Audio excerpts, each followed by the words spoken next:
Good morning Lahore, सुबह खैर जनाब। एक नए हफ्ते, एक नए दिन और एक नई खूबसूरत सी सुबह के साथ मैं हूं आपकी होस्ट मुनीबा आसिफ और आप देख रहे हैं अपना पसंदीदा प्रोग्राम जागो लाहौर। मैं बिल्कुल ठीक ठाक हूं जनाब, आप लोग भी ठीक ठाक होंगे, यही उम्मीद होती है। और आपका जो वीकेंड है वो भी उम्मीद करती हूँ कि बहुत अच्छा गुजरा होगा। और आज मंडे का दिन है, वीकेंड गुजार के हम आ चुके हैं और अपने हफ्ते का आगाज जो है ना, हमें हमेशा मुस्बत सोच और एनर्जी के साथ करना चाहिए और हमेशा अच्छे की उम्मीद ही रखनी चाहिए। वैसे तो दूसरी तरफ देखा जाए तो इंसान की जो जिंदगी है ना, कभी भी एक सा वक्त नहीं रहता है। उसमें जब हर ख्वाब टूटता हुआ महसूस होता है, इस तरह का भी एक वक्त आता है और उम्मीद की किरण भी कहीं से हमें नजर नहीं आती है। ऐसे में जो मनफी सोचें होती हैं, नेगेटिव एनर्जीज होती हैं, उसे चारों तरफ से घेरे में ले लेती हैं और अक्सर अफराद ऐसी सूरत हाल में दिल बर्दाश्ता होकर खुद को हालात के रहमो करम पर भी छोड़ देते हैं। जबकि दूसरी तरफ देखा जाए तो हौसलामंद लोग भी हमें मिलते हैं जो मुश्किल का सामना करते हैं और मुश्किल वक्त गुजार कर आगे बढ़ जाते हैं। लेकिन हमेशा हालात को काबू में नहीं रखा जा सकता। अपने रद्द अमल के जरिए नताइज का रुख या मुस्बत सिमत की जानिब जरूर मोड़ा जा सकता है। और मारूफ अमरीकी मोटिवेशनल स्पीकर हैं जॉन मैक्सवेल का कहना है कि आप चैलेंजेस को छोटा करके नहीं बल्कि खुद को बड़ा बनाकर कामयाब होते हैं अपनी जिंदगी में। तो ये एक बड़ी अच्छी चीज उन्होंने कही भी है और ये कामयाबी का राज भी है। तो जनाब, अगर आप किसी भी मोड़ पर बुरे वक्त को अच्छे वक्त में तब्दील करने के ख्वाहिशमंद है ना, तो ऐसे में आपको जरूरत है सेल्फ मोटिवेशन की, क्योंकि यही वो वाहिद रास्ता होता है हमारे पास जो मुश्किल वक्त को गुजारने में हम सबकी मदद और कामयाबी से हमकनार करा सकता है हमें। इसलिए हमेशा खुद को मोटिवेट करें, उन लोगों के साथ उठे बैठे उन लोगों के साथ दोस्ती बनाए जिनसे आपको पॉजिटिव वाइब्स मिले। तो ये मेरे ख्याल से कामयाबी का एक छोटा सा राज भी है कि आपके इर्द गिर्द जिस तरह की एनर्जीज होती है ना, तो आप वही एनर्जीज अपने अंदर डेवलप करना शुरू हो जाते हैं और वो आपकी जिंदगी को हसीन से हसीन बनाते चलती हैं। तो ये चीजें हमें अपने इर्द गिर्द से सीखनी चाहिए जरूर। तो इसी पैगाम के साथ आगे बढ़ते हैं, कुछ बात कर लेते हैं सेहत और फिटनेस के हवाले से। तो शहर लाहौर के बासियों की सेहत एक मरतबा फिर खतरे में है, क्योंकि लाहौर समेत पंजाब भर में कोरोना वायरस के वार जारी हैं और मुस्बत केसेस की शरह में एक मरतबा फिर से इजाफा देखने को मिल रहा है। गुज़श्ता 24 घंटों की अगर बात की जाए तो 24 घंटों के दौरान शहर में कोरोना के 165 नए केसेस रिपोर्ट हुए हैं और कोरोना वायरस के मुस्बत केसेस की शरह 7.5% रिकॉर्ड की गई और सूबे भर से कोरोना के 198 मरीज भी रिपोर्ट हुए हैं। कोरोना केसेस की शरह में एक मरतबा फिर इजाफा क्यों देखने को मिल रहा है और कोरोना की जो हालिया लहर है वो गुज़श्ता वेरिएंट से कितनी मुख्तलिफ है और कितनी खतरनाक साबित हो सकती है और इससे बचाव हमें कैसे मुमकिन बनाना चाहिए, इस हवाले से बात करेंगे। हमारे साथ इस वक्त मौजूद हैं डॉक्टर शाहिद मलिक हैं, जनाब पब्लिक हेल्थ एक्सपर्ट हैं। डॉक्टर साहब, आपको वेलकम कहते हैं जागो लाहौर में। कैसे हैं आप? थैंक यू डॉक्टर साहब। ये जो कोरोना की लहर है ये दिन ब दिन जो बढ़ती ही जा रही है और इसकी शरह जो है बढ़ती जा रही है, आज भी 7.5% रिकॉर्ड की गई है। क्या वजह है? क्या ये वेरिएंट जो है पिछले वेरिएंट से ज्यादा खतरनाक है? आपने दो बातें की हैं, एक तो इसकी मुस्बत होने की शरह बढ़ती जा रही है। मैं उसकी रीजन बताता हूँ आपको। पहले आपने वेरिएंट की बात की। जी जी। तो जो करंट वेरिएंट है इसको कहते हैं BA4 और 5। ओके। ये इसका वेरिएंट की नया नेम दिया है उन लोगों ने। और इस वेरिएंट से दूसरे वेरिएंट से फर्क ये है, हमारी जिस्म के अंदर बैरियर्स होते हैं। ओके। मसलन कुछ चीज दिमाग तक टॉक्सिक नहीं जानी चाहिए, उसको हम कहते हैं ब्लड ब्रेन बैरियर, कि वो ब्लड पकड़ लेता है बीच में, उसको खींच लेता है। इसी तरह एक इम्यून सिस्टम है हमारा, मुदाफती सिस्टम, जो चीजों को कैच करता है। ये जो इस वक्त नई स्ट्रेन आई है ना, इसकी एक थोड़ी सी डिफरेंट इस तरह है कि इम्यून सिस्टम को इसको बाईपास करने की कैपेबिलिटी ज्यादा है। ओके। ये एक डिफरेंट बात है। ये शायद आपने तो साइंटिफिक बात होगी जी जी कि बंदे के इम्यून सिस्टम को ये बाईपास करने की सलाहियत इस स्ट्रेन के अंदर ज्यादा है। ठीक है। अब उस वजह से जो हमारी इसकी ट्रांसमिशन रेट है वो बढ़ता जा रहा है। वो क्यों बढ़ता जा रहा है? लेकिन आपसे मैंने काफी प्रोग्राम पहले भी किए। ये पब्लिक अवेयरनेस का प्रोग्राम है, लोगों को समझाना है मैस लेवल के ऊपर जाके। एक बात तो पहले दिन से मैं कर रहा हूं कि इसके अंदर हम 3 चीजें कहते हैं। डी डेंसिटी, कि डेंसिटी हजूम कम हो आपका, और इसी को मैं ये कहते हैं कि हम जो इसको बचाव है कि 3 W's होते हैं। वॉश, अपने हर एक्टिविटी के बाद हैंड्स को वॉश कीजिए। ठीक है। स्टार्ट से पहले हैंड वॉश कीजिए, हाथ मिलाने की बजाय आप फिस्ट हग कीजिए। ठीक है। और उसके बाद दूसरी बात यह है कि अगर ये बात कर लिया तो पहली चीज वॉश हो गई, W। दूसरी वॉच। ओके। वॉच करना है 6 फीट डिस्टेंस एटलीस्ट। देखिए आपने पूरा एग्जैक्ट डिस्टेंस रखा होता है, ठीक है। 6 फीट। हाँ और third one is the wear. Mask wear करना है। हाँ। वॉश, हाँ। Wear and watch. 6 फुट का फासला वॉच कर लीजिए और वियर कर लीजिए मास्क को अगर कंजेशन में जाते हैं तो, और वॉश कर लीजिए। मैं पढ़ाता हूँ स्टूडेंट अपने को इस तरीके से पढ़ाता हूँ। अब मसला ये है कि यहां पर आप बाहर चले जाए, यहां पर ये तीनों किसी की प्रिकॉशन किसी को कोई नहीं ले रहा, किसी का ताल्लुक ही नहीं। बिल्कुल ऐसे ही। हाँ जी। मार्केटों के अंदर बेमकसद जो चल रहा है ना, एक तो यह मुझे जरूरत है, मैंने चीज खरीदनी है। लोगों के हालात वैसे भी पतले हो गए, डेली बेसिस के ऊपर घंटों के बेसिस पर चीजें परचेज कर रहे हैं लोग। एक वक्त था, आपको याद होगा, महीने की चीजें ले आते थे लोग। हाँ जी। महीने की चीज के अंदर वैसे भी थोड़ा कम होती थी, खर्चा भी कम होता रहा, बच जाता रहा। वो सिचुएशन तो लोगों की खत्म हो गई है। रैपिडली लोग डिक्लाइन हो गया नीचे की तरफ। एक तो वो है जो नीडी लोग हैं, जिन्होंने मार्केट को विजिट करने करना, रोज पाव तो घी लेने लगे शुरू हो गए, पाव घी थोड़ी थोड़ी रोज की जरूरत, आज खाया खत्म। एक वो है जो जिसे कहते हैं कि वैसे स्ट्रीट वॉन्डरर। फिर ना मसला ये है, हमारी यूथ को हमने क्रिएटिव काम के अंदर से निकाल लिया हुआ है। उनके पास टाइम ही टाइम है। आप उसको एंगेज कीजिए पॉजिटिव काम के अंदर, और लोगों को रवैये नहीं बदलने। लोग पॉजिटिविटी क्यों बढ़ रही है? आपने 7.5 कहा लाहौर में, ये 7.5 से 55 तक चली गई है। बिल्कुल ऐसी है, पूरे पाकिस्तान में फैलती जा रही है। फिर आपने स्केल बताइए, 24 आवर्स इन एंड आउट। जी। वो जो केस आने शुरू हुए हैं, वो केस है जो फंसे हुए हैं, अदरवाइज तो लोग चेक ही नहीं कराते। एग्जैक्टली ये भी एक बड़ा है कि मौसम ऐसा है, मौसम में बुखार हो जाता है, गला खराब हो जाए, फ्लू हो जाता है, तो लोग जाके चेक भी नहीं करवाते। देखिए ना, तंजानिया में अंदर कोरोना नेगेटिविटी 0 है। यहाँ बोट्सवाना में 0 होगी, वो टेस्ट नहीं कराते। अफ्रीका का मुल्क है बेचारा, उनका ताल्लुक ही कोई नहीं, पैसे लगते हैं। यहाँ पॉजिटिविटी रेशियो इसलिए ज्यादा है, थोड़ी सी अब चेक कर रहे हैं। अब दूसरी बात इसमें यह है कि इसको बचत का एक ही तरीका है, जो एक मेडिकल इसकी लैंग्वेज है, वो ये है कि या तो हमारी 70% पॉपुलेशन को एक्सपोजर हो जाए। अच्छा। 70% बीमारी हो जाए लोगों को, ठीक है, उसके अंदर मुदाफत आ जाएगी, इम्यूनिटी बन जाती। ठीक है। या 70% पॉपुलेशन को आप इम्यूनाइज कर दीजिए। इस वायरस के अंदर एक बड़ी मुसीबत है, ये 2 चेंजेस की कैपेबिलिटी बहुत ज्यादा है।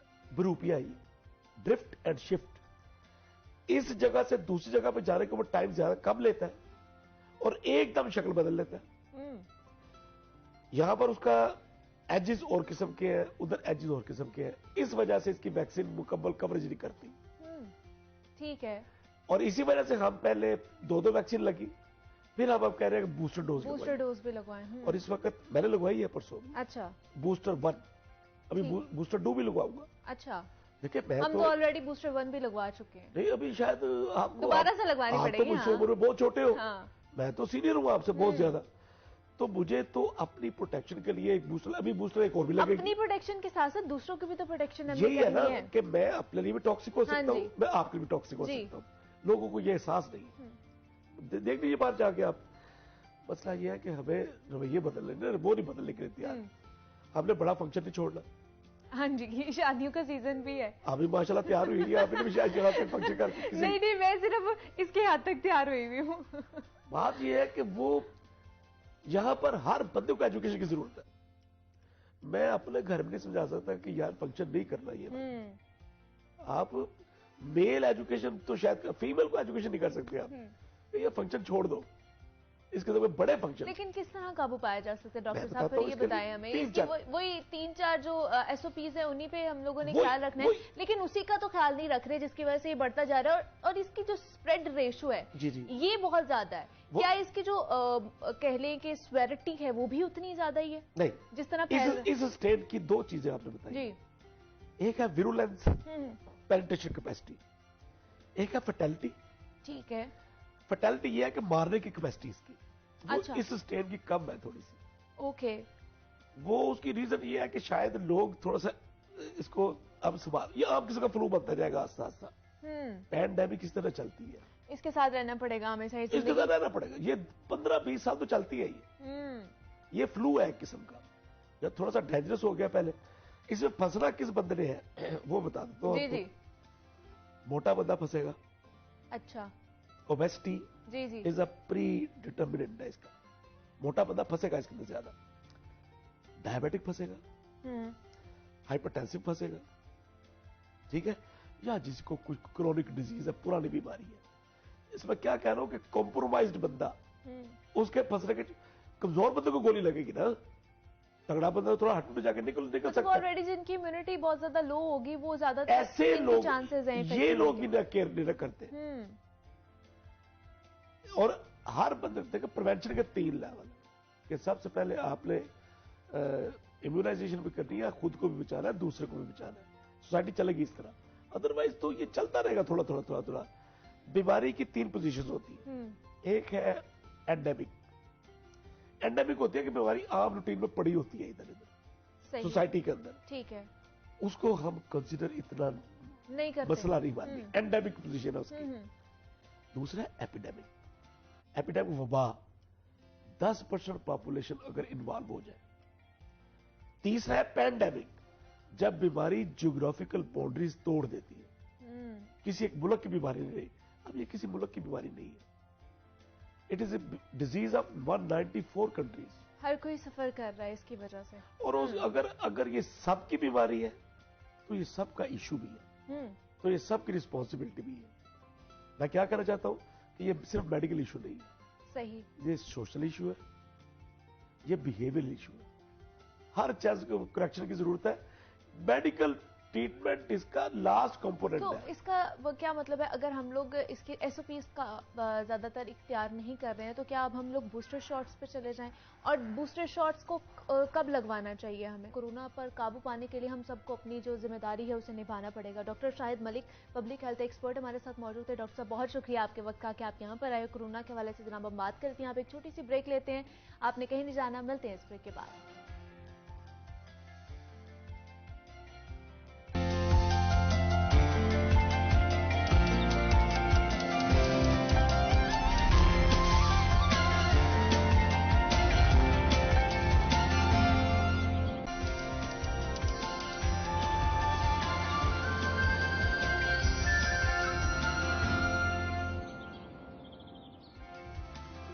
वेलकम बैक टू जागो लाहौर। जनाब, मौसम में बरसात जारी है और ये मौसम यहाँ हमारी सेहत के लिए बहुत सारे मसाइल पैदा करता है, वहीं हमारी खुराक का एक बड़ा हिस्सा खराब होने की वजह भी बनता है। पंजाब की अगर बात की जाए तो इस रीजन में 2 दर्जन ऐसे कीड़े मौजूद हैं जो जखीराशुदा गल्ले को गोदामों और घरों में महफूज करने वाले जार्स, यहाँ पे डब्बों में जहाँ पर हम महफूज करते हैं, उनको नुकसान पहुंचाते हैं। और मुल्की माहिरीन के अंदाजे के मुताबिक हर साल 5 से 15% गल्ला इन कीड़ों की नजर हो जाता है। और मौसम बरसात में इन कीड़ों के हमले और भी ज्यादा शदीद हो जाते हैं। और इस मौसम में गंदम, चावल, आटा, मसाला जात और दालों को सुसरी लगना और नमी आ जाना एक आम मसला होता है। और हमलाशुदा चीजें बदबूदार और बजायका हो जाती हैं और जनाब वो वेस्ट भी हो जाती हैं।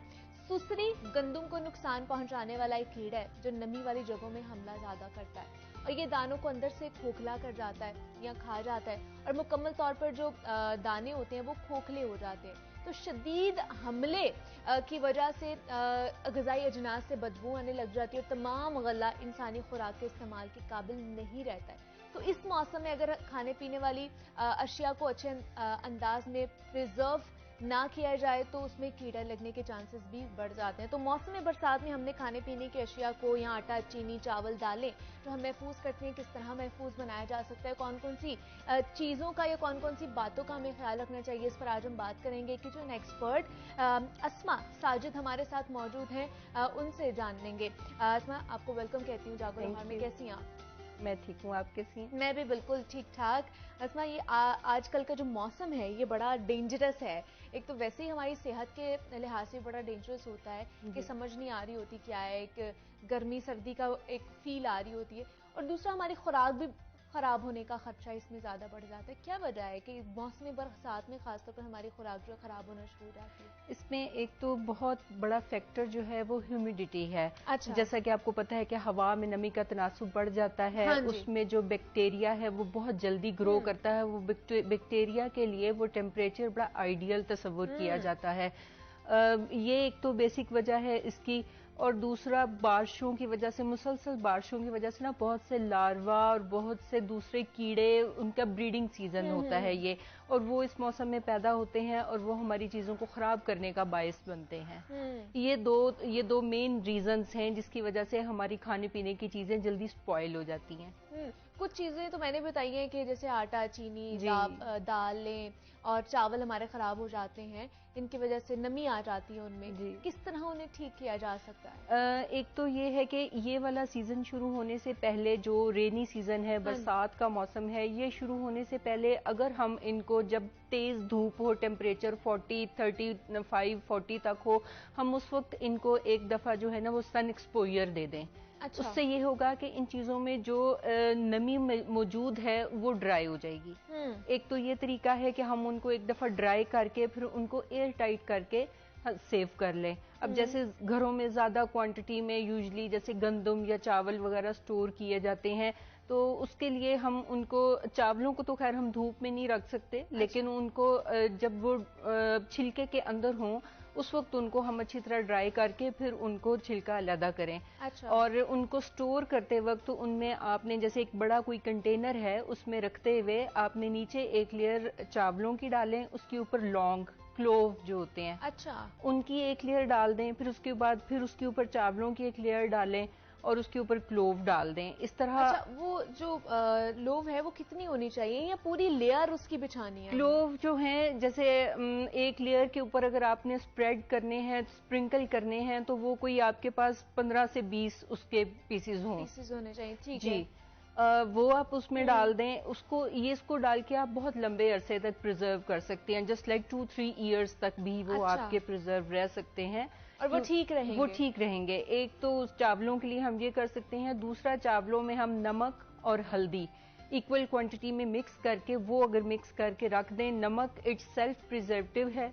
अच्छा। और हल्दी जो है वो एंटीबैक्टीरियल है, तो उससे भी जो है वो चावल ठीक रहते हैं। गंदम के लिए जो है, मतलब नमक और हल्दी के अंदर चावलों को मिक्स करके हम स्टोर दें। जी, मिक्स करके फिर आप उनको ड्राई, जो भी आपका कंटेनर हो, चाहे वो छोटा हो चाहे बड़ा हो, वो ड्राई हो और वो एयर टाइट हो। अच्छा, ठीक है। फिर आप उसमें उसको डाल के प्रिजर्व कर दें। और ये वाले चावल कितने साल तक, ये भी तकरीबन 2 साल तक रह सकते हैं, क्योंकि हल्दी और नमक दोनों चीजें नेचुरल सोर्स हैं, तो ये इटसेल्फ भी खराब नहीं होती। अच्छा। ये तो साल, आपको पता है नमक तो साल तक मम्मीज को भी लगा के प्रिजर्व करते थे, तो वो उससे भी चीजें खराब नहीं होती। ये एक नेचुरल प्रिजर्वेटिव है। लेकिन ये तो नेचुरल है ना, बहुत से लोग हैं बाहर से मेडिसिन भी मिलती हैं, कीड़े मार दवाई और ये वाली, वो भी यूज करते हैं। मैं अभी उसकी तरफ इसलिए नहीं आ रही कि एक तो उनका हसूल इतना आसान नहीं है, आपको पता है बहुत से लोग नेगेटिव उसके लिए भी यूज कर लेते हैं। मैं उसकी तरफ इसलिए नहीं आ रही, मैं नेचुरल सोर्सेज की तरफ हूँ कि जो इजीली अवेलेबल है। आपसे पूछ रही थी कि वो यूज करना नुकसानदेह साबित हो सकता है क्या? उसके जो केमिकल्स हैं वो हमारे फूड के अंदर भी जा सकते हैं? बिल्कुल जा सकते हैं। उसको यूज करने का एक स्पेसिफिक तरीका है कि आप पहले उसको जो है प्रिजर्व करेंगे, वो आपके फूड को टच ना करे। ओके। क्योंकि अगर वो आपके फूड को टच कर जाता है तो आपका फूड पॉइजनस हो सकता है। तो मैं इसलिए उस चीज की तरफ हूँ कि घर में बच्चे भी होते हैं, खवातीन यूजली जल्दी में चीज निकालती हैं तो उस चीज को बंद करना भूल जाती हैं। तो मैं नेचुरल सोर्सेज की तरफ हूँ कि जो नुकसान ना पहुंचाए और काम भी दे। बाकी अगर आप उसके लिए बात करती हैं केमिकल्स के लिए, तो वो टैबलेट्स मिलती हैं यूजली, जो महकमा ज़राअत वाले हैं उनके पास होती हैं। आप उनसे लेके तो उसको अगर यूज करना चाहे कोई, तो वो फिर कपड़े के अंदर उसको रैप करके अच्छी तरह ना, तो फिर आप उस कंटेनर में उसको रखें। ठीक है, उसको लेकिन वैसे खुला नहीं रखना, खुला नहीं हम रख सकते, क्योंकि खुला तो वो एक जहर है। वो अगर हमारे खाने के साथ वो अगर लगेगा तो खाना हमारा जहरीला हो जाएगा। ओके, तो उसको हमें कवर करके कपड़े के अंदर उसको रैप करके अच्छी तरह फिर हम उस कंटेनर के अंदर छोड़ेंगे। और मेक श्योर कि वो जब भी आप चावल या कोई चीज निकालें तो वो उसके साथ निकल ना आए बाहर, और वो आप पानी वगैरह उसको ना टच करे कि वो खाने को ना स्पॉइल करे। अच्छा, ये मतलब बड़ी एहतियात करनी बहुत पड़ती है एहतियात, क्योंकि वो इटसेल्फ एक पॉइजन है, तो उसके लिए ये बहुत जरूरी है। फिर बाकी जैसे घर में बेसन, मैदा, सूजी, ड्राई आइटम्स इस तरह के होते हैं, एकदम से नम हो जाते हैं, इनमें गुठलियां सी बन जाती हैं और कीड़ा समटाइम्स लग जाता है। जो हम मसाले होते हैं जैसे हम स्टोर करते हैं, सुरख मिर्च वगैरह, ये चीजें, उनके लिए सबसे अच्छा तो ये है कि आप उनको एक तो इस मौसम में जब ग्रोसरी करें तो छोटी पैकिंग्स खरीदें। अच्छा, ठीक है। वो क्योंकि शेल्फ लाइफ इनकी ना बहुत लंबी नहीं होती, तो आप उनको छोटी पैकिंग लें और उनको साथ साथ यूज करते जाएं और नया स्टॉक लेके आएं। ओके। और दूसरा तरीका ये है कि कुछ लोग ज्यादा क्वांटिटी में जैसे ऑर्गेनिक चीजें लेके प्रिजर्व कर लेते हैं, उसके लिए ये है कि आप शीशे के एयर टाइट कंटेनर्स या फिर जिप लॉक बैग्स, ठीक है, या एक क्लिप्स मिलते हैं जो आप आम शॉपिंग बैग के ऊपर भी लगा के उसको एयर टाइट कर सकते हैं। आप उनके अंदर चीज रख के जो भी आपके स्पाइसेस हैं, जैसे सुरख मिर्चें हो गई या ड्राई स्पाइसेस हो गए, आप उसके अंदर उसको रख के आप उसको फ्रीजर में या फ्रिज में रखें। अच्छा, ये जो हमारे मसाले हैं, ठीक है, तो उससे वो वहाँ चूंकि टेम्परेचर कंट्रोल होता है, ह्यूमिडिटी भी नहीं होती, तो उसमें जो है फिर ये चीजें बैक्टीरिया वगैरह वो इतनी जल्दी पैदा नहीं होते, और वो तकरीबन 1 साल तक आपके प्रिजर्व रह सकते हैं। ठीक है। Same for the dry fruits, जैसे घर में अक्सर आलमंड्स वगैरह होते हैं स्वीट डिशेस में यूज करने के लिए, तो उनको भी आप क्रिस्प और खराब होने से बचाने के लिए आप फ्रिज में रखें। ओके। या फ्रीजर में रखें, किसी ऐसी जगह पे, ठंडी जगह पे रखें, उनको नमी वाली जगह पे, या जब बाहर आजकल बहुत ह्यूमिडिटी है तो आप बाहर उनको ना छोड़ें। फ्रिज में ही रखना मेरे ख्याल से ज्यादा बेहतर है, फ्रीजर में रखेंगे तो वो फ्रीज हो जाएंगे, इसलिए फ्रिज में ज्यादा अच्छा ऑप्शन है। लेकिन जिस तरह आपने बेसन और सूजी की और इस चीजों की बात की, इन्हें भी हम फ्रिज में रख सकते हैं? बिल्कुल रख सकते हैं आप इनको कंटेनर्स में भर के, तो जो फ्रिज की नीचे वाली शेल्फ है आप उसमें स्टोर कर सकते हैं, या आप इनको शॉपिंग बैग्स में बंद करके, जिप लॉक बैग्स में बंद करके, या उसके ऊपर क्लिप्स लगा के एयर टाइट वाले, तो आप उसको नीचे वाली शेल्फ में आप प्रिजर्व कर सकते हैं। वो 1 साल तक आपके प्रिजर्व रह सकते हैं। अच्छा। और इस मौसम में चीनी भी हम लोग स्टॉक कर लेते हैं ना, उसमें भी कीड़े पड़ जाते हैं। चीनी के लिए बहुत जरूरी है कि वो एयर टाइट में हो। अच्छा। एक तो उसके पैकेट्स हो या खुली हो चीनी, तो वो एयर टाइट कंटेनर में हो, ठीक है, उसमें उसको कुछ भी नहीं होता। लेकिन किसी के पास अगर एयर टाइट कंटेनर नहीं है, वो ग्लास कंटेनर यूज करें, कोशिश करें, या स्टील कंटेनर यूज करें, प्लास्टिक कंटेनर्स ना यूज करें। अच्छा। प्लास्टिक कंटेनर्स जो है ना वो टेम्परेचर को बड़ी जल्दी एब्जॉर्ब करता है। ओके।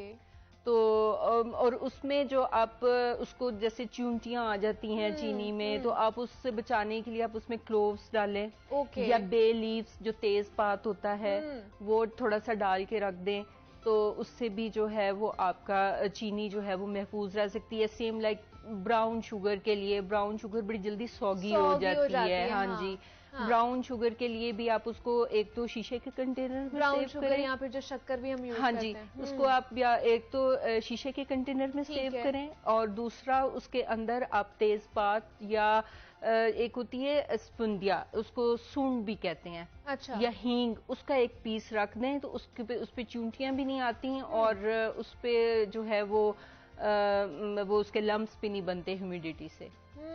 और जो बड़े जार्स में हम लोगों ने स्टोर करना होता है, उसमें भी यही चीजें, उसमें भी यही चीजें आप रख दें। ये तो एडिबल्स हैं, तो आप इनको उसमें वैसे भी डाल के रख सकते हैं, या किसी कपड़े की थैली में भी आप डाल के रख सकते हैं कि जब आप उसको यूज करें तो वो उसमें टेस्ट ना आए। तो कपड़े में भी उसकी जो है ना वो उसमें डाल के, तो नेट की किसी थैली में डाल के रख दें, तो वो भी ठीक है।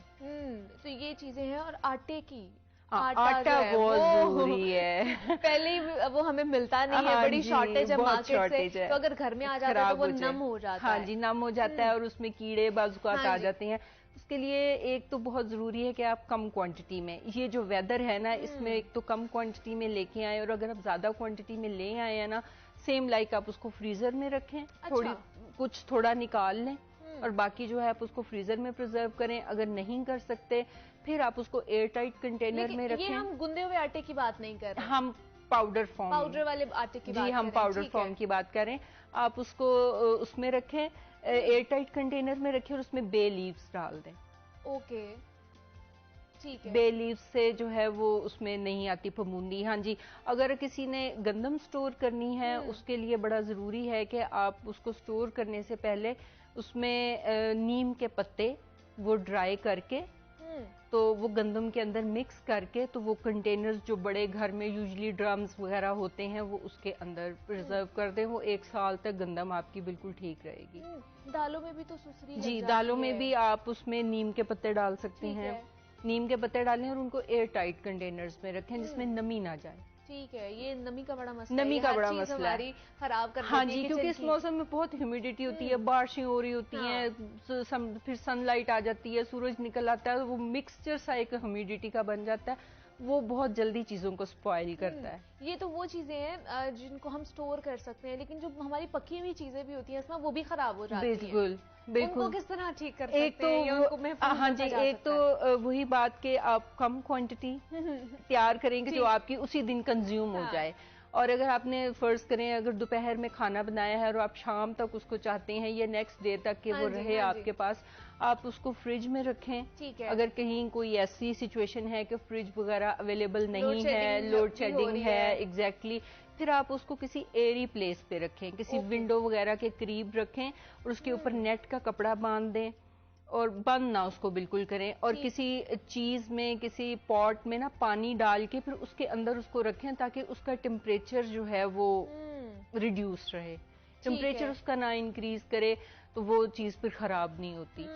ये तो पके हुए, और ऊपर से बहुत से लोगों ने ईद अभी गुजरी है, गोश्त भी प्रिजर्व किया होगा, स्टोर किया होगा, उसके हवाले से बताइए। उसके लिए बहुत अच्छा है कि आप उसको प्रिजर्व करने से पहले एक बर्तन में नमक और सिरका वो मिक्स करें और गोश्त को उसके अंदर डिप करके फिर आप उसके पैकेट्स बना के उसको फ्रीज करें।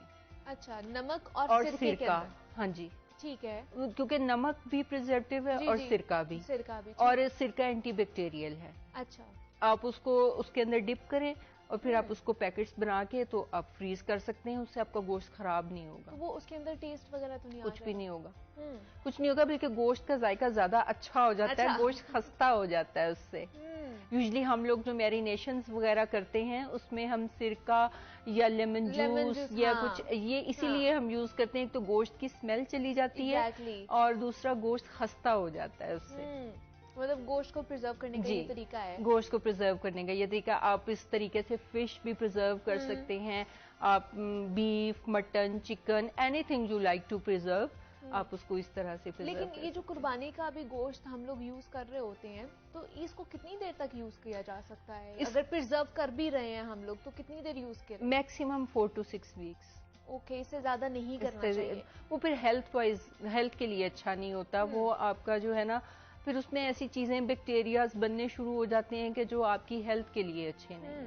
इसीलिए शायद अल्लाह ताला ने ये हुक्म दिया है कि आप उसको 3 हिस्सों में तकसीम करें और अपना हिस्सा रखें और बाकी 2 हिस्से तकसीम कर दें, ताकि कम खाया जाए, कम खाया जाए, सेहत के लिए उतना ही आपके पास हो जितनी आपको जरूरत है। एग्जैक्टली। लेकिन बहुत जब हम लोग गोश्त को निकाल के उसको हमने करना होता है, अलग अलग करना होता है क्योंकि वो फ्रीज हुआ होता है, उसका क्या तरीका है? उसका जो एक टेक्निकल वे है, जो प्रोफेशनल वे हम लोग यूज करते हैं, हम उसको नाइट बिफोर फ्रीजर में से निकाल के उसको किसी प्लेट या किसी चीज में रख के फ्रिज में नीचे वाली शेल्फ पे रख देते हैं।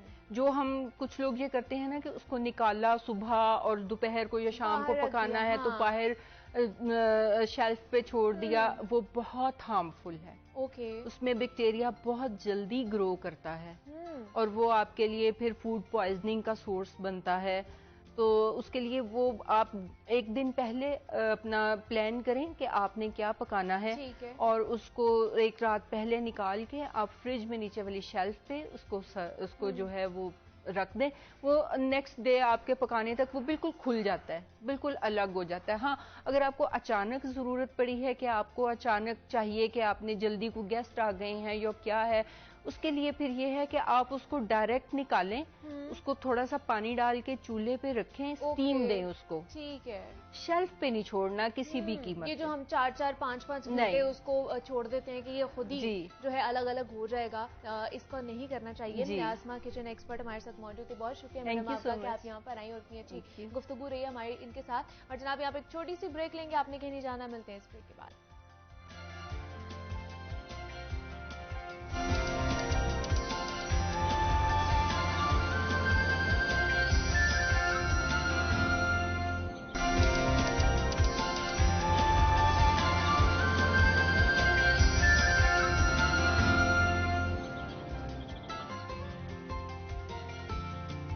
वेलकम बैक टू जागो लाहौर। जनाब, अब कुछ बात कर लेते हैं सियासी सूरत हाल के हवाले से, जो कि एक बहरानी कैफियत इख्तियार करती जा रही है और हर गुजरता दिन जो है वो संगीन बनता जा रहा है और जिसका बराह रास्त असर हम सब पर हो रहा है, यानी कि शहरियों पर हो रहा है। देखा जाए तो हमारा जो पैसा है वो उसकी कदर दिन ब दिन कम होती जा रही है और डॉलर वो तो जनाब इस परवान के साथ ऊपर जाता जा रहा है कि उसको कोई रोक ही नहीं पा रहा। सियासी सूरत हाल पे देखा जाए तो आज का जो दिन है वो बहुत ज्यादा इंपॉर्टेंट है, क्योंकि आज सुप्रीम कोर्ट की तरफ से फैसला आना है और उसके बाद देखा जाएगा कि जनाब पंजाब की जो वजारत आला है उसका मुस्तकबिल क्या होगा। पहले बताया जाता था कि जनाब ज़िमनी इंतखाबात के बाद फैसला होगा कि पंजाब की जो वजारत आला है वो किसके सर सजेगा। फिर पता चला कि पंजाब असेंबली का इजलास होगा, वोटिंग होंगी, इंतखाबात होंगे और वोटिंग के बाद पता चलेगा कि जनाब वजीर आला कौन बनेगा। लेकिन उस चीज को भी चैलेंज कर दिया गया और अब आज सबकी नजरें सुप्रीम कोर्ट के फैसले पर है कि सुप्रीम कोर्ट का फैसला क्या आएगा और उसके बाद जो वजारत आला है वो किसके सर पर सजेगी इसका ताज। तो ये सूरत हाल जो है बड़ी संगीन होती जा रही है। क्या क्या नुकात है, कानूनी लिहाज से इसकी क्या हैसियत है, इस पर आज हम बात करेंगे। हमारे साथ इस वक्त मौजूद हैं एडवोकेट हैं सुप्रीम कोर्ट के इश्तियाक चौधरी साहब हमारे साथ मौजूद हैं। इश्तियाक साहब, आपको वेलकम कहती हूँ जागो लाहौर में। कैसे हैं आप? मैं ठीक हूँ, आप सुनाइए। मैं भी बिल्कुल ठीक ठाक। साहब, ये सारी सूरत हाल हम लोगों ने देखी है कि पंजाब के साथ क्या हो रहा है, तो कानूनी लिहाज से हमें बताइए जो फैसला लिया गया था पंजाब असेंबली में, जो 10 लोगों के निकाल दिए गए थे वोट, वो ठीक थे? कौन कौन से नुकात से वो गलत साबित होते हैं और कौन कौन से नुकात से वो ठीक साबित होते हैं, इस पे पहले रोशनी डालिएगा। पहले तो ये बहुत ही अनफॉर्चुनेट है ये होना कि इस तरह की जो कैफियत हमारे यहाँ रही जिसकी आपने निशानदेही की। हमारे यहाँ चूंकि डेमोक्रेटिक नॉर्म्स नहीं है, हमारे यहाँ डेमोक्रेटिक प्रिंसिपल्स जो हैं, ट्रेडिशंस, वो रवायात नहीं है। कानून है, लिखा हुआ कानून है और उसकी भी वायलेशन हो रही है। जबकि बरतानिया के अंदर आपको हैरानगी होगी कि उनका सारा कानून अनरिटन है, वो रवायात पे मबनी है, ट्रेडिशंस पे मबनी है और किसी की मजाल नहीं है कि वो रवायत को फॉलो ना करे, वो रवायत को फॉलो करता है।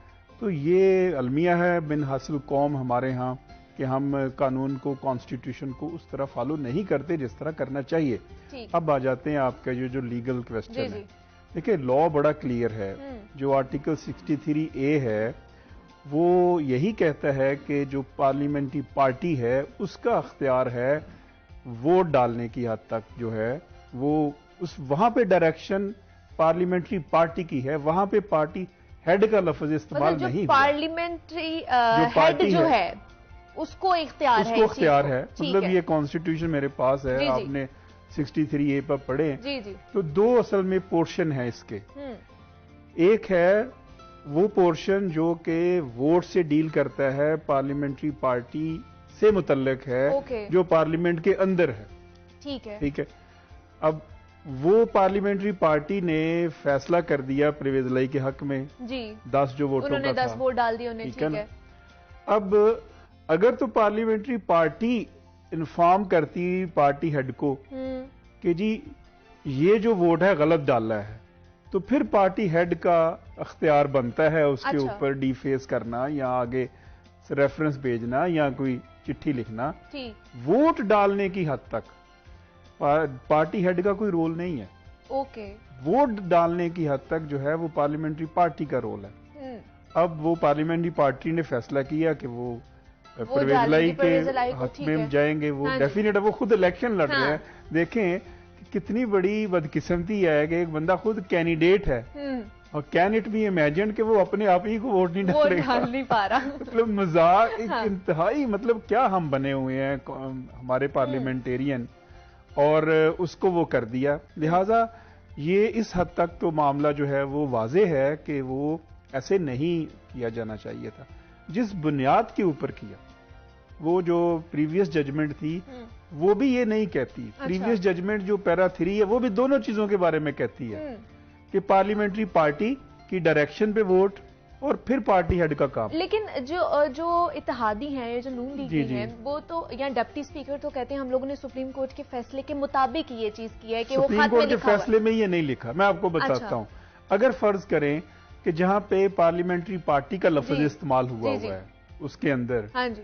63A में, अगर वहां पे लफ्ज होता पार्टी हेड का तो फिर तो एम्बिग्युइटी कोई नहीं थी। ओके, मतलब वहां पे सीन क्लियर था ना। फिर पार्टी हेड का लफ्ज लेजिस्लेशन ने इस्तेमाल नहीं किया और ये इंटेंशनली नहीं किया। इसका मतलब ये है कि जो लेजिस्लेचर जिन्होंने कानून बनाया है, आइन बनाया है, उनकी नीयत ये थी कि यहां पे हमने पार्लियामेंट्री पार्टी को देखना है, पार्टी हेड को नहीं देखना।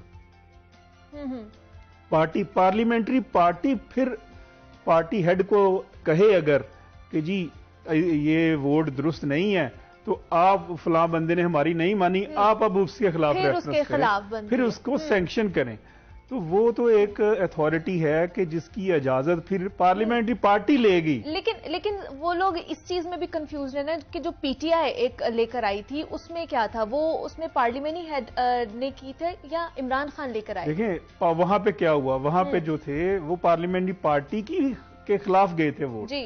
जो 20 वोट गए थे, जो पीटीआई के बाद में डी सीट हुए, वो लोग थे जो पार्लियामेंट्री पार्टी के खिलाफ, जो पीटीआई की जो पार्लियामेंट्री पार्टी थी उसके खिलाफ, उसकी डायरेक्शन के खिलाफ उन्होंने वोट डाला। तो इसका मतलब है अगर ये ऑलरेडी एक एग्जाम्पल हमारे सामने मौजूद है तो ये तो फिर एक ओपन एंड शट केस हुआ कि जिसका बिल्कुल ऐसे ही है। ये ऐसे ही है जैसे आप किसी एक चीज को पकड़ लें, जैसे मैंने बताया हाँ जी। कि अब ये 63 के 2 हिस्से हैं। ठीक है। पहला हिस्सा डील करता है पार्लियामेंट्री पार्टी से, ठीक है, वोट डालने से, ठीक है ना। अच्छा, दूसरा हिस्सा डील करता है जो पार्टी हेड से, जो बाहर है। जी जी। अच्छा, पहले हिस्से के बगैर जो दूसरा हिस्सा है वो एक्टिव हो ही नहीं सकता। जैसे ये कहें कि ताली अगर बजनी है तो दोनों हाथों से बजेगी ना। अगर पार्लियामेंट्री पार्टी और पार्टी हेड सेम पेज के ऊपर है तो फिर तो पार्टी हेड का अख्तियार है। अच्छा, अदरवाइज जब पार्लियामेंट्री पार्टी पार्लियामेंट के अंदर अब उसका एक इख्तियार ले लेती है या एक डिसीजन ले लेती है तो फिर ये उनका इख्तियार आता है। लेकिन फिर ये जो इत्तेहादी हुकूमतें हैं, इन लोगों ने पिटीशन दायर करने जा रहे हैं, इम्कानात है पिटीशन दायर कर दी है आज तो ऐसे लग रहा है, मुझे तो डर लग रहा है नहीं कि फुल कोर्ट जो है ना वो तश्कील दिया जाए। ये तो प्रेशराइज करने वाली बात है। इसका क्या मतलब है? मतलब हमारी जो अदालतें जितनी भी वो ऑनरेबल है हमारी, वो फिर जो फैसला है वो 3 जजेस पे मुश्तमिल हो या फिर फुल कोर्ट पे मुश्तमिल हो तो फैसला तो ठीक होता है ना। इसका मतलब है कि इस केस को लॉन्ग किया जा रहा है। देखिए, इनका ये सिर्फ ये है, एक तो ये है, आपने देखा होगा कि कल से तकरीबन जो पीडीएम है या बाकी जितनी भी हैं सब 12-14 के करीब प्रेस कॉन्फ्रेंस आ गई। इनके जो स्टेटमेंट्स आ रहे हैं ऐसे लग रहा है कि जैसे ये पूरी लड़ाई की पोजीशन में है। और मुझे लग रहा है कि जैसे 97 में अदलिया के ऊपर एक हमला हुआ था जस्टिस शहजाद अली शाह के टन्योर में, उस वक्त भी यही बरसर इक़्तिदार थे और उस वक्त कोर्ट के ऊपर जब हमला हो गया था तो इस तरह आज भी सिचुएशन मुझे ऐसे लग रही है कि वो एक ओवरआ करने की कोशिश की जा रही है कि फुल कोर्ट बनाएं ताकि दबाव बढ़ाया जाए सुप्रीम कोर्ट के ऊपर।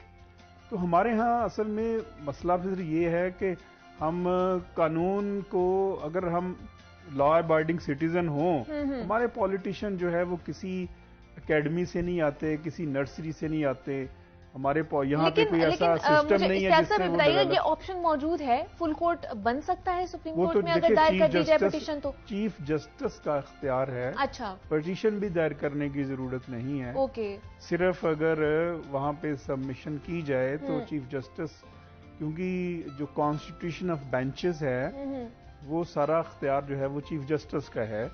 उसका वो 3 रुकनी बनाए, वो 5 रुकनी बनाए, वो 7 रुकनी बनाए, तो वो ऑड नंबर में ही बनते हैं बेंचेस। जैसे 3 है तो 5 बनेंगे, 5 रुकनी बनेंगे या 7 बनेंगे। ठीक है, वो इस वजह से कह रहे हैं कि जो प्रीवियस जजमेंट था जी वो 5 रुकनी था। ठीक है, तो वो ये कह रहे हैं कि आप उसी तरह 5 रुकनी बनाएं। ठीक है ना। तो फुल कोर्ट और फुल बेंच में फर्क है। फुल कोर्ट से तो मुराद ये है कि सारे जजेस बैठ जाए। अच्छा, और उनका फुल कोर्ट का ही मुतालिबा है। उसका मतलब ये है कि ना 9 मन तेल होगा, ना राधा नाचेगी, और हम नाचते रहें, हुकूमत करते रहें। अब जो 17 जजेस को बिठाना, देखें हमारे यहाँ ये भी बहुत बड़ी बदकिस्मती है कि जो पॉलिटिशियंस हैं इनके जो सियासी लड़ाइयाँ हैं सारा वक्त हमारी अदालतें वो ले जाती हैं। एग्जैक्टली, उसी में जो बिजी रहती हैं, और बाकी जो आम साइल हैं उनकी सुनी नहीं जाती है। हमारे यहाँ जो साइलीन हैं जिनके मुकदमात साल हर साल फैसला नहीं होता, आप सुनते होंगे उनकी बारी ही नहीं आती कि वो दादे ने किया तो वो पोता तक पहुंच जाती, ठीक है ना। मेरी अपनी 3 लिस्टें हैं सुप्रीम कोर्ट के PTCL के केस थे, गुज़श्ता 2-3 हफ्तों में वो कैंसिल हुए। तो उसकी वजह सिर्फ यही होती है, कोई ना कोई इम्पोर्टेंट केस होता है, फिर सारी उधर बैठ जाती हैं। अब जहाँ पे 17 जजेस काम कर रहे हो 73 के कॉन्स्टिट्यूशन के तहत, देखिए 50 साल हम आगे जा चुके हैं, यहाँ तो फिर जजेस की तादाद भी बढ़ानी चाहिए। बल्कि आपके प्रोग्राम के तवज्जो से मैं ये कहूँगा कि हमारे यूरोप में क्या है, कॉमनवेल्थ कंट्रीज में, वहाँ पे कॉन्स्टिट्यूशनल कोर्ट जो सिर्फ कॉन्स्टिट्यूशन के मैटर को देखती है वो अलग है। सुप्रीम कोर्ट के 2 पार्ट उन्होंने बनाए हुए हैं, और वहाँ बाकी जो दूसरी है मामला सुप्रीम कोर्ट वो देखती है, वो अलग चीज है। वो जो आम लिटिगेंट के केसेस हैं, किसी के जायदाद का झगड़ा है, किसी का कोई कत्ल हुआ अजीज, उसको इंसाफ नहीं मिल रहा, जो इंडिविजुअल्स के केसेस अगेंस्ट द इंडिविजुअल्स होते हैं उन मुकदमात में वो फिर, ताकि उन मुकदमात का भी सारा फैसला ले। लेकिन अगर इश्ताक साहब ये छोटे छोटे मसाइल लेके हम लोग अदालत का दरवाजा खटखटाएंगे और उनको इन्वॉल्व करेंगे तो हमारी जमहूरियत का क्या बनेगा? हम किस तरफ जमहूरियत तो देखें ना, यहाँ है ही नहीं है। सही मानों में अगर आप पूछे तो जमहूरियत की कुछ शराइत होती हैं। सबसे पहली शर्त यह है जमहूरियत की कि वहां पे आपकी इकोनॉमिक इंडिपेंडेंस हो, मुआशी आपको आज़ादी हो। हम मुआशी तौर पे गुलाम है, इसी वजह से रजीम चेंज हमारे सामने है। ये जो रजीम चेंज की आप सुन रहे हैं ना, पीछे अमेरिका था वो कहता चेंज करो, ये करे, ये क्या है? दरअसल हम मुआशी गुलाम है। जी जी। हम उनसे जब पैसे लेंगे तो वो कहेंगे कि ये इन्फ्लुएंस करेंगे। तो जमहूरियत के लिए ये शर्त भी पूरी नहीं है। अच्छा, जमहूरियत के लिए ये भी है कि कौम जो है वो बाशऊर हो, समझे अपने अच्छे बुरे को। कौम को तो ये एक आप वजीर आजम, बेटा वजीर आला, मतलब यहाँ पे तो खानदानी रूल है ना। सिंध में चले जाएं, पीपल्स पार्टी को देख लें, मतलब बाकी जमातों को भी, फजल रहमान को देख लें, उसका बेटा, मतलब ये एक जागीरदार के यहाँ बच्चा अगर है, वो पैदा भी होता है तो 25 साल बाद उसने मिनिस्टर बनना है, और आप अच्छा बोल भी लेती हैं, अच्छी पढ़ी लिखी भी हैं, लेकिन पार्लियामेंट में नहीं जा सकती क्योंकि आपके पास करोड़ों नहीं है। ठीक है ना। तो सिस्टम तो ऐसा होना चाहिए ना कि आप भी पार्लियामेंट में जा सकें, टीचर्स जा सकें, साहबी जा सकें, लॉयर्स कम्युनिटी जा सके, पढ़े लिखे लोग जाएं, वहां पे कानून साजी करें, निजाम एक जैसा होना और सिस्टम सबको एक ही जैसा बराबरी लेके चले।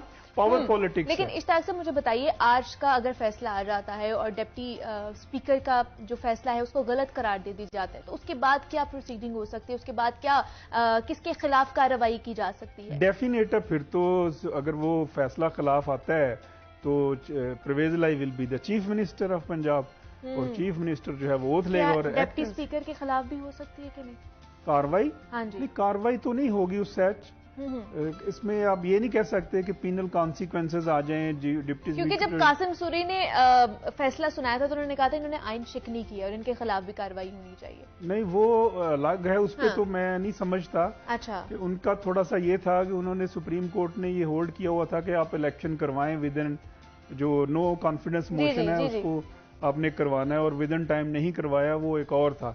यहाँ पे सिचुएशन है, यहाँ पे इलेक्शन तो करवा दिए गए थे, हाँ जी, इलेक्शन तो करवा दिया। अब सिर्फ मामला सिर्फ ये है कि 10 वोटों के कंसीडर का और ना कंसीडर करने का। लिहाजा मैं I don't expect as a student of law कि कोई डिप्टी सीपी के खिलाफ कोई कार्रवाई होगी, नहीं। ये है कि फैसला हो जाएगा, मुझे तो यही लग रहा है as a student of law. बाकी कोर्ट की विजडम है। दूसरा हमें ये भी बता दें इश्ताक साहब कि कल जो है काबीना ने भी 37 रुकनी काबीना ने भी हल्फ ले लिया, लेकिन वजीर आला को 21 जुलाई की जो उनकी हैसियत थी उस पर बहाल किया गया है, मतलब कि ट्रस्टी वजीर आला बनाए गए। तो क्या वो अपनी काबीना बना सकते हैं? ये नहीं बना सकते थे, ये गलत किया है। ये एक किस्म का ये भी एक स्टेप है, ओवर स्टेप है, जो उसकी सुप्रीम कोर्ट के ऊपर को अंडर प्रेशर करने के लिए कि हमने तो अब काबीना भी बना दी है, हमने ये भी कर दिया है, हम वो भी कर दिया है। हालांकि ये जब सुप्रीम कोर्ट ने कह दिया कि वो खुद एक ट्रस्टी हैं। अच्छा, ट्रस्टी का कानून ये है कि ट्रस्टी जो खुद ट्रस्टी है वो आगे किसी को नहीं ट्रस्टी बना सकता। मतलब जो ट्रस्टी है वो अपनी काबीना नहीं बना सकता, और ये भी एक चैलेंज किया जाता है। वो अमानत है, वो अमानत है, वो अमानत है, अमानत में तो ख़यानत नहीं हो सकती, नहीं की जा सकती। आज फैसला आएगा सुप्रीम कोर्ट का, तो उस पर पता चलेगा कि क्या बनता है पंजाब की सियासत। इश्तियाक चौधरी साहब, एडवोकेट सुप्रीम कोर्ट, हमारे साथ मौजूद है। सर, बहुत शुक्रिया आपके वक्त का कि आप यहाँ पर आए, और कानूनी नुकात के हवाले से हम बात कर रहे थे जनाब। यहाँ पे एक छोटी सी ब्रेक लेते हैं, आपने कहीं नहीं जाना, मिलते हैं इस ब्रेक के बाद।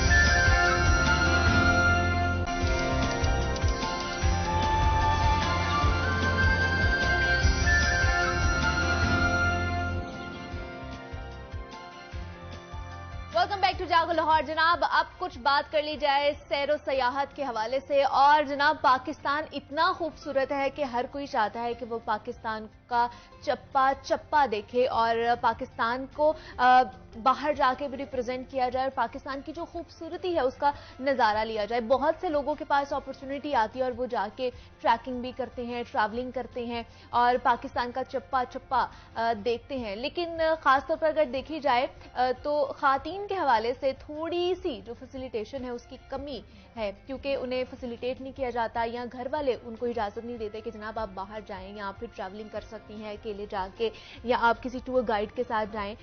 तो इस चीज़ की परमिशन का बड़ा मसला आता है। तो आज एक ऐसी ही खातून है जिनसे हमने आपकी मुलाकात करानी है, जिनका नाम पारस अली है, माउंटेनियर है, ट्रैवलर है, और उन्होंने अपनी एक कह लें कि एसोसिएशन बना रखी है कि वो खुद एक सारा टूर गाइड करती हैं और एक पूरा टूर या ट्रैवलर के तौर पर एक चीज़, एक पूरा प्लान आउट करती हैं, और उनमें सिर्फ खातीन ही मौजूद होती हैं जो उनके साथ जाती हैं और पूरा पाकिस्तान का नज़ारा किया जाता है।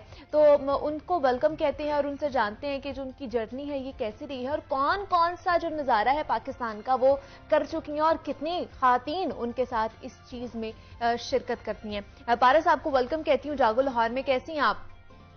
मैं बिल्कुल ठीक हूँ, अल्हम्दुलिल्लाह। Thank you for inviting me. Paras, ये अपनी जर्नी के बारे में बताइएगा, ये जो जर्नी है ये कैसी है? हाउसवाइफ हैं आप, और हाउसवाइफ के साथ होते होते ये एक बड़ा मुश्किल कह लें कि टफ डिसीजन होता है कि बाहर जाके आपने ट्रैवलिंग करनी है, पहाड़ों पे क्लाइंबिंग करनी है, तो इस तरह का डिसीजन कैसे लिया और कैसे ये जर्नी स्टार्ट हुई आप?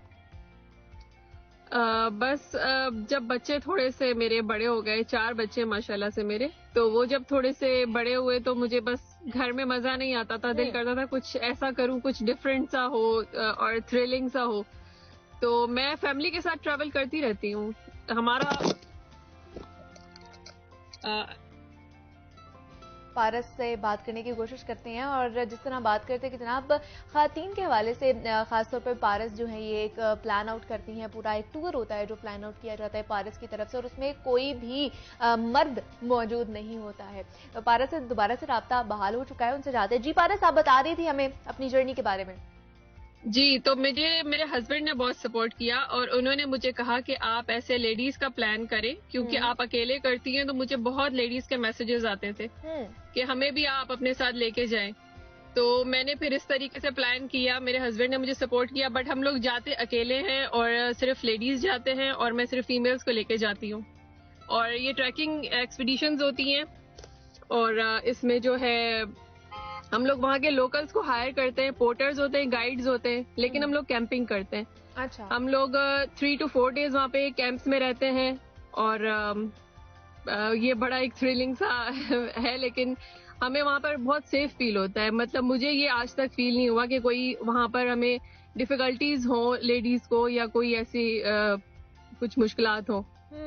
और पारस, ये कुछ पिक्चर्स हम दिखा भी रहे हैं अपनी टेलीविजन स्क्रीन्स पर, और रिसेंटली आप लोगों ने K2 पर भी गए हैं आप लोग? जी, हम लास्ट ईयर हमारा K2 की समिट नहीं थी, बेस कैंप गए थे हम। अच्छा। जी बेस कैंप गए थे, कॉन्कोर्डिया उसका जो बेस कैंप है। अच्छा। और वहां से उसका व्यू नजर आता है, बट वो भी 12 दिन का ट्रैक है, तो वो भी बहुत मुश्किल था लेकिन अल्हम्दुलिल्लाह वो भी हम लोगों ने किया था। कितनी खातीन आपके साथ थी इस एडवेंचर के अंदर? हमारी 12 खवातीन का ग्रुप था जो कि पाकिस्तान के डिफरेंट सिटीज से थी, और काफी दफा ऐसा भी हुआ है कि एक अमेरिका से भी खातून आई थी। अच्छा, और जी फॉरेनर्स भी होती हैं कभी कभी। तो हमारा पूरा ग्रुप होता है, हम 12 खवातीन गए थे, लेकिन फिर जो रास्ते में कुछ नहीं जा पाए तो फिर वो आधे रास्ते से वापस हो गई थी। बाकी हम 8 खवातीन ने किया था कॉन्कोर्डिया। और ये सारा जो आप ट्रेवल करती हैं, सारा मैनेज करती हैं, ये आप अकेली मैनेज करती हैं पारस? जी, मैं ऑर्गेनाइज सारा मैं करती हूँ, और बाकी जो मैं हायर करती हूँ लोगों को, जैसे उस इलाके का हमें एक लोकल गाइड लेना पड़ता है क्योंकि उन रास्तों का उनको ज्यादा पता होता है। तो फिर मैं उन लोगों को हायर करती हूँ। कुछ पोर्टर्स होते हैं जो टेंट्स उठाते हैं, किचन टेंट होता है हमारे साथ, वहाँ खाने पकते हैं। वो अच्छा। एक शेफ होते हैं हमारे साथ, तो वो पूरा एक सेटअप होता है, जैसे आपके साथ पूरा एक सेटअप चल रहा होता है। मतलब एक पूरा इवेंट बनाया जाता है वहाँ पर जाके, सेलिब्रेट किया जाता है वहाँ पे। जी सेलिब्रेशन ही होती है। और वो हम हर दिन एक नई जगह पड़ाव डालते हैं, और फिर वहाँ पर कैंप सेट होते हैं, फिर किचन सेट होता है और खाना वगैरह बनता है। तो हर दिन हम लोग आगे आगे चलते जाते हैं और वो पूरा पड़ाव आगे जाता है। तो ये जो K2 बेस कैंप पे आप पहुंचे थे, इसका थोड़ा सा हमें बताइए, इसका सफर आप लोगों का कैसा रहा और कितने दिन का ये सफर था आपका? ये हमारा टोटल 12 दिनों का सफर था, और उसमें हमें हर दिन 6-7 घंटे चलना पड़ता था, और फिर हमारे साथ पूरी टीम चलती थी जो हमारा सामान भी लेके जाते थे। अच्छा। और हमें फिर हम जब वहां पर पहुंचे तो हमने वहां पर फिर एक दिन स्टे किया K2 के सामने, क्योंकि हम लोग व्यूज को एंजॉय करना चाहते थे। और फिर वापसी का सफर था 5-6 दिन का, तो ये टोटल मिला के 12 दिन का था। तो मुझे बताइए पारस, ये जो आपके साथ खातीन जाती हैं, ये पहले से ही ट्रैकिंग कर रही होती हैं, प्रोफेशनल है, या जो आप जैसी हाउसवाइफ्स हैं उन्हें भी इंटरेस्ट है कि उन्हें ट्रैवलिंग करनी है, ट्रैकिंग करनी है, तो वो आपसे कांटेक्ट करती हैं? नहीं, मेरे साथ मोस्टली जो भी जाती हैं वो हाउसवाइफ्स हैं, उनके बच्चे भी हैं, और वो ऐसी हैं जिन्होंने शायद कभी सोचा भी नहीं होगा कि हम लोग ये काम करेंगे, लेकिन क्योंकि एक को देख के दूसरा हिम्मत पकड़ता है तो वो फिर मेरे साथ आ जाती हैं। बट ये है कि फिटनेस का ख्याल रखा जाता है। मैं पहले से गाइड करती हूँ कि आप लोग वॉक करें, वर्कआउट करें, अपनी फिटनेस का ख्याल रखें, लेकिन वो ऐसी कोई प्रोफेशनल ट्रेनिंग की हुई नहीं है उन्होंने। बेसिकली मेरा है ये कि मेरे साथ जाके ही वो ट्रेन हो जाती हैं। इतने दिन का ट्रैक होता है तो मैं गाइड करती रहती हूँ, तो इस तरह आहिस्ता आहिस्ता हम लोग अपने दिन इंक्रीज करते हैं। पहले 2-3 दिन के ट्रैक्स करते हैं, फिर 4-5 दिन के करते हैं, तो अब वो सारी ट्रेन हो गई हैं। लेकिन फिर पारस कैसे मैनेज करती हैं कि आप एक हाउसवाइफ हैं, आपके बच्चे भी हैं, ससुराल भी है आपका, उनको भी आपने टाइम देना है, फिर अगर आप इस ट्रैकिंग पर जा रही हैं और हफ्ता 2-2 हफ्ते भी बाहर रहना पड़ जाता है, तो किस तरह मैनेज करती हैं फिर? घर से मैं ये मतलब हमें काफी चीजें पीछे से मैनेज करनी पड़ती हैं। बच्चों के शेड्यूल्स देखने पड़ते हैं स्कूल के कब एग्जाम्स हैं, कब स्कूल है, और वो सब चीजें देखनी पड़ती हैं। लेकिन अब अल्हम्दुलिल्लाह मेरे बच्चे बड़े हो गए तो वो खुद थोड़ा सा मैनेज कर लेते हैं, लेकिन मुश्किल तो होती है। बहरहाल हमारा थोड़ा सा कंप्रोमाइज तो करना पड़ता है, लेकिन ये चीज अगर देखी जाए कि हम एक साल में अगर 10-15 दिन निकाल रहे हैं अपने लिए और थोड़ा सा अपना एंजॉय कर रहे हैं अपनी लाइफ को, तो उसमें कोई बुराई नहीं है। तो कितनी देर बाद पारस आप ऑर्गेनाइज करवाती हैं इस तरह का टूर? अभी तो मुझे इतना घर से टाइम नहीं मिल पा रहा है कि मैं इसको प्रोफेशनली करूं, लेकिन मेरा इरादा है कि थोड़े कुछ अरसे बाद मैं इसको प्रोफेशनली अपनी कंपनी लॉन्च करूंगी। बट अभी मैं एक साल में ऑलमोस्ट 3 ट्रिप्स कर लेती हूँ। एक बच्चों के वेकेशन में हो जाता है, एक सर्दियों में, एक ऑटम में हो जाता है, यानी तीनों सीजन्स में हम लोग डिफरेंट ट्रिप्स कर लेते हैं। और कितने साल हो गए हैं आपको इस चीज को करते हुए या ऑर्गेनाइजेशन करते हुए इस चीज की? मैं ऑर्गेनाइज करते हुए मुझे 4 साल हो गए हैं, और वैसे ट्रैवलिंग तो मैं 10-12 साल से कर रही हूँ, बट ये जब से मैंने लेडीज की ट्रिप्स ऑर्गेनाइज करना शुरू किया इसको मुझे 4 साल हो गए। तो कभी घर से नहीं डिमांड आई कि हमने भी आपके साथ जाना है आपके ट्रिप पे? घर में बच्चे बोलते हैं, बट मेरे मोस्टली ट्रैकिंग प्लान्स होते हैं, तो मैं बच्चों को, अभी छोटे हैं तो इसलिए इन्वॉल्व नहीं करना चाहती, क्योंकि आप ऐसे ही लोगों को लेके जाएं जो बीच में ट्रिप का मसला खराब ना करें। अक्सर कुछ ऐसे पार्टनर्स भी होते हैं आपके साथ, कुछ ऐसे मेंबर्स भी होते हैं जो थोड़े से प्रॉब्लमैटिक निकलते हैं, तो उनकी वजह से पूरा ट्रिप डिस्टर्ब हो जाता है। हम जहाँ पर ट्रैकिंग कर रहे होते हैं हम वहाँ से बीच में से वापस नहीं भेज सकते किसी को, तो ये चीज सोच समझ के ही लेके जाना पड़ता है कि आप वो वहाँ पे मेंटल, मतलब आप इतने स्ट्रांग हो मेंटली कि आप उस चीज को कंटिन्यू कर सके, बीच में हार ना माने। तो किस तरह, कौन कौन सी चीजें पारस आपको साथ लेकर जानी पड़ती हैं? कौन कौन से गियर्स हैं, कौन कौन से खाने पीने की चीजें हैं जो आप लोग लेकर जाते हैं, साथ कैरी करते हैं? खाने पीने का तो हमारा पूरा, जैसे एक राशन होता है घर का, वो पूरा ही चलता है। सब्जियां भी होती हैं उसमें, मुर्गियां, और हर चीज, वो किचन पूरा चल रहा होता है हमारे साथ। वो हम लोग किसी कंपनी को हायर करते हैं और वो हमारे साथ किचन की सर्विसेज देते हैं। बाकी अपने लिए हमें बहुत अच्छी क्वालिटी की फेदर जैकेट्स चाहिए होती हैं, स्लीपिंग बैग्स चाहिए होते हैं, और वार्म कैप्स हैं, ग्लव्स हैं, वाटरप्रूफ हर चीज चाहिए होती है, क्योंकि आप जब टेंट्स में रह रहे होते हैं और बारिश हो जाए, बर्फबारी हो जाए, तो आपके पास हर चीज वाटरप्रूफ होनी चाहिए। तो बहुत सी चीजें हैं वो हम लोग अरेंज करते हैं। पहले मैं पूरी लिस्ट बना के सबको बताती हूँ कि आप लोगों ने ये चीजें लेनी है, क्योंकि आपके पास चीजें अच्छी होंगी तो आप उस चीज, वेदर को एंजॉय करेंगे, उस एडवेंचर को एंजॉय करेंगे। अगर आपके पास चीजें अच्छी नहीं होंगी, आप वहाँ पर मुसीबत में ही पड़े रहेंगे। और लेकिन इन गियर्स का देखा जाए तो पारस ये थोड़े एक्सपेंसिव भी होते हैं चीजें, तो औरतों की तरफ से या खातून की तरफ से ये डिमांड नहीं आती कि नहीं हम इस तरह ही गुजारा कर लेंगे? नहीं, ये चीजें मैं बहुत मतलब सख्ती से इम्प्लीमेंट करवाती हूँ, क्योंकि अगर वहां पर किसी के पास जूते अच्छे नहीं है या किसी की मतलब जैकेट अच्छी नहीं है, स्लीपिंग बैग अच्छा नहीं है, तो वो मुश्किल हमें भी होगी, क्योंकि एक बंदा कोई बीमार पड़ता है तो सारी टीम डिस्टर्ब होती है हमारी। और लेडीज का सवाल है तो फिर हम किसी एक लेडी को अकेला छोड़ भी नहीं सकते या वापस भी नहीं भेज सकते, तो ये थोड़ा सेफ्टी इशू भी हो जाता है। तो सबको साथ रखने के लिए और एक मुहिम को कामयाब बनाने के लिए बहुत जरूरी है कि आप इन चीजों पे फोकस करें। और शुरू में गलतियां हुई, लेकिन अब अल्हम्दुलिल्लाह ये समझ में आ गया है कि कौन सी चीजें बहुत जरूरी हैं, तो उन पे फोकस मेरा एक्स्ट्रा होता है।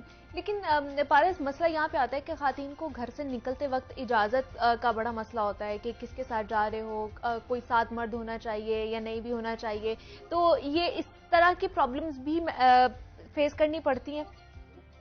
जी, बहुत फेस करनी पड़ती हैं। लेडीज में तो ये चीज बहुत कॉमन है कि आपको घर से इजाजत नहीं मिल रही होती, बट शुरू में जब मैं गई तो मुझे सबके, मतलब यहाँ तक मुझे करना पड़ा कि मुझे फैमिली से भी बात करनी पड़ी, लड़कियों की मदर से, फादर से, उनसे मुलाकात करनी पड़ी कि आप इनको मेरे साथ जाने दें, क्योंकि ऑब्वियसली तब नाम मुझे इतना मशहूर नहीं था, कोई जानता नहीं था मुझे। लेकिन अब ये है कि अल्हम्दुलिल्लाह मेरे हस्बैंड हैं, मैं हूँ, तो मैं उनका भी नंबर दे के जाती हूँ पीछे से कि कोई मसला हो तो आप उनसे कांटेक्ट कर ले। लेकिन ये है कि फिर फैमिली से मैं खुद बात करके कम्युनिकेट कर लेती हूँ, तो उनको तसल्ली हो जाती है कि चलेंगे तो खुद भी जा रही हैं, तो ये ख्याल रखेंगी हमारे बच्चों का। तो इन फ्यूचर क्या प्लान है आपका पारस? इसको इसी तरह कंटिन्यू करने वाली हैं आप इस चीज को?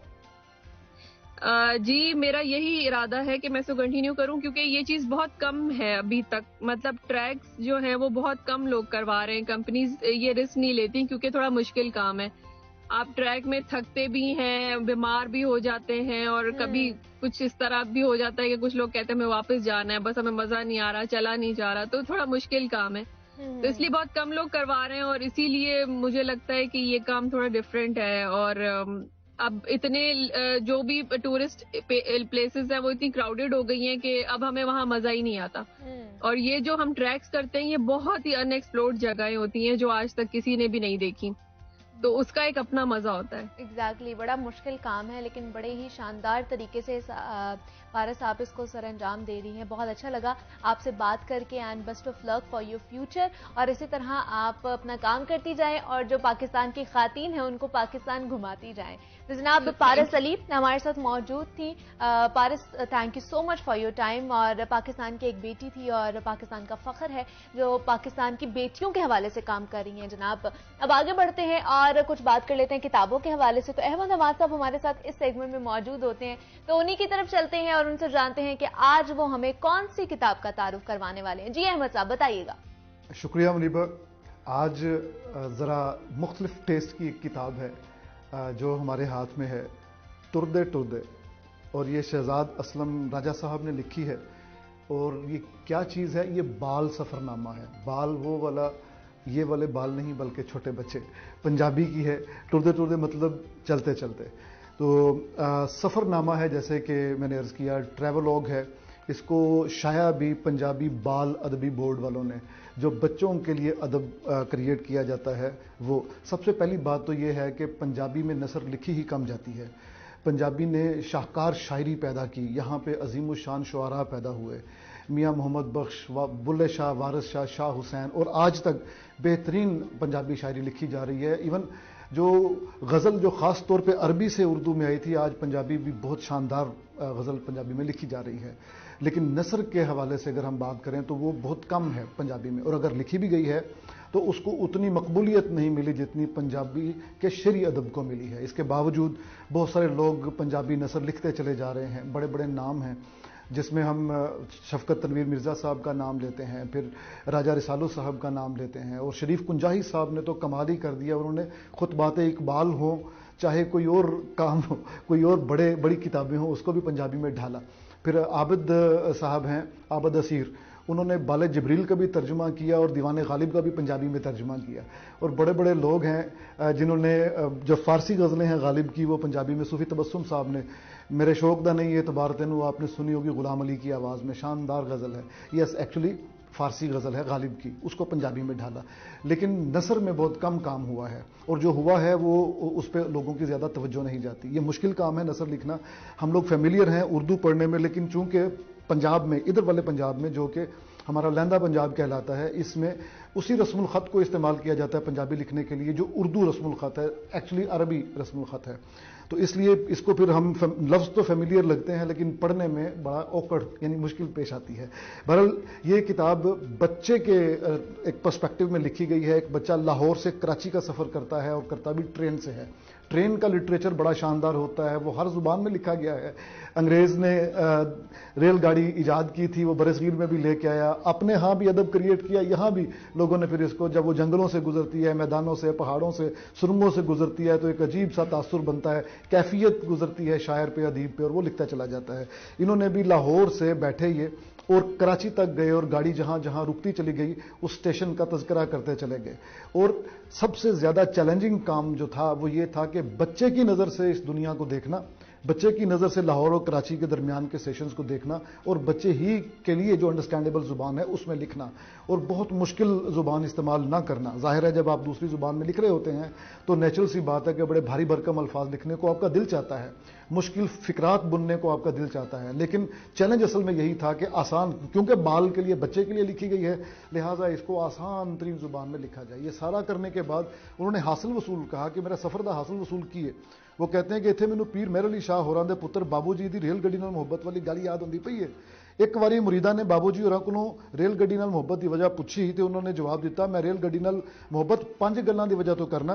पहली गल है कि रेल गड्डी दा इंजन पूरी गड्डी नूं अपनी मंजिल तक लै जांदा है। दूजी है कि इंजन गड्डी दे अखीर वाली बोगी नूं भी नाल लै जांदा है। तीजी गल है कि गड्डी दा इंजन आप ते अग खांदा है, गर्म हुंदा है, पर मंजिल तक अपड़न लई बोगियां नूं अग नहीं खानी पैंदी। चौथी वजह है कि पूरी गड्डी नूं अपनी सीधी राह ते टोर के लै जांदा है। ते पंजवीं गल है कि इंजन बोगियां दा मोहताज नहीं। उसके बाद चलते चलते कहते हैं कि ऐसे तरह इस दुनिया में बहुत सारे इंसान आउंदे ने ते अपनी हयाती दी मंजिल तिकर अपड़ के इस दुनिया तो टुर जांदे ने।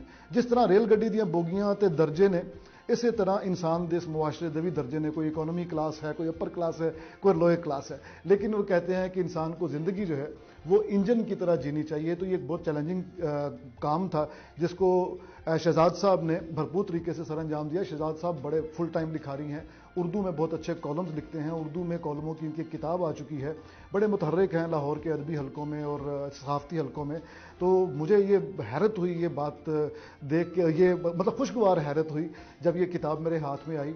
वैसे तो बारीक सी किताब, छोटी सी, और उन्होंने एक बच्चे के लिए लिखी है, बच्चों के लिए लिखी है। मुझे याद आ रहा है अल्लड़ बल्लड़ भावेदा एक नज़मों की छोटी सी किताब थी, जब वो मेरे हाथ में आई तो मुझे इसी खुशगवार हैरत से गुजरना पड़ा। बड़ा तजुर्बा हुआ इसी खुशगवार हैरत का कि अच्छा यार, ये पंजाबी में इस तरह का अदब भी लिखा जाता है और हम अपने बच्चों को पंजाबी सिखाते नहीं हैं। हम सबसे पहले तो कोशिश होती है कि अंग्रेज़ी सिखाएं, बाद में होती है हमारी कि चलें अंग्रेज़ी अगर ठीक सीख रहा है तो उर्दू सिखा दें। लेकिन मेरा ख्याल है कि चैरिटी बिगिंस एट होम वाली बात है कि सबसे पहले पंजाबी सीखें। और जनाब, आज की किताब टुर्दे टुर्दे का जो तारुफ है वो अहमद हमाद साहब ने हमारे साथ किया है। बच्चों के हवाले से सफ़रनामा है और पंजाबी में इसको तश्कील दिया गया है, तो आप भी ज़रूर इसको पढ़िएगा और अपने बच्चों को भी सुनवाइएगा।